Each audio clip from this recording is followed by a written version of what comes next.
और इस वक्त यूरोप एक्सट्रीम हीट वेव का सामना कर रहा है, जहां एक तरफ यूके में सड़कें पिघल रही हैं, वहीं दूसरी तरफ जर्मनी में ट्रैम सर्विसेज को बंद करना पड़ा और उनके रेलवे ट्रैक्स एक्सट्रीम हीट की वजह से टेढ़े होने लगे।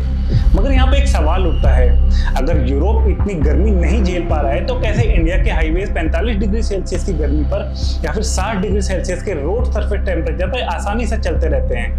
दरअसल इसका आंसर है बिटुमिन। बिटुमिन वो मटेरियल होता है जो रोड को बाइंड करके रखता है। अब इसकी एक प्रॉपर्टी होती है, जितनी ज्यादा हीट इस पे पड़ती है उतना ज्यादा सॉफ्ट हो जाता है और ठंड पड़ने पर जब टेम्परेचर कम हो जाता है तो ये हार्ड हो जाता है। और अगर एक्सट्रीम ठंड पड़े तो इसकी एक प्रॉपर्टी होती है, एक क्रैक तक हो जाता है। इसलिए हर देश अपने अपने हिसाब से उनका क्लाइमेट कैसा है अलग अलग ग्रेड का बिटुमिन यूज करता है।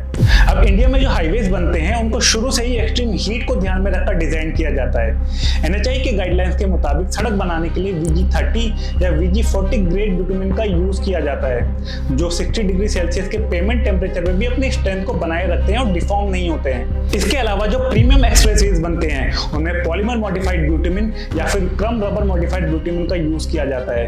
ये मटेरियल हाई टेम्परेचर में भी सड़क को डिफॉर्म होने से बचाते हैं और स्ट्रेंथ के साथ साथ उसको एक स्टेबिलिटी और उसको एक हाई एज भी प्रोवाइड करते हैं। अब बात करते हैं हम यूरोप की। हिस्टोरिकली अगर हम देखें तो यूरोप का क्लाइमेट इंडिया से काफी अलग रहा है। वहां पर जो विंटर्स होती हैं वो बहुत ज्यादा ठंडी होती हैं और कई जगह तो ऐसी है जहाँ पे 7 से 8 महीने स्नोफॉल होती है। इसी वजह से वहां पर सॉफ्ट पेनिट्रेशन ग्रेड का बिटुमिन यूज किया जाता है, जिसकी वजह से वहां पे जो सड़कें होती हैं वो फ्लेक्सिबल रहती हैं और बहुत ज्यादा ठंड आने पर भी वो क्रैक नहीं होती। लेकिन अब जब यूरोप में क्लाइमेट चेंज की वजह से इंटेंस हीट वेव आई तो यही सॉफ्ट ग्रेड बिटुमिन पिघलने लगा, जिसकी वजह से सड़कें डिफॉर्म होने लगी, ट्रैम सर्विसेज बंद हो गई और रेलवे ट्रैक्स टेढ़े हो गए।